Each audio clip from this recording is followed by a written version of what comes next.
Gap 公布業績，盤後大跌近1成半，原來又係衰呢一樣嘢。大家好，我係 Kobe， 今日同大家分析下 Gap 呢一隻股份。Gap 上季多賺2成2，去到1億9300萬美元，收入都升2%，超出預期。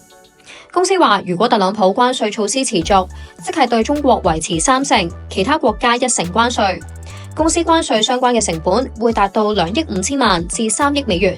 不過公司都話會調整採購來源，預計今年關稅影響壓到1億至1億5千萬美元。CEO 話會減少對中國生產依賴，唔打算大幅加價。再睇翻數據 ，Gap 至少連續6季業績超預期，連續9季市佔率上升，策略都幾 work，業務有穩定增長。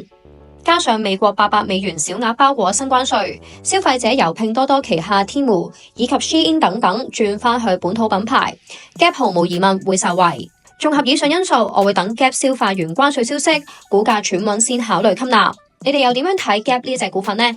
不妨留言話我知，記得下載 ACAT 換領我專屬觀察名單 Kobe 美股財智密碼，同我一齊瘋狂傾投資。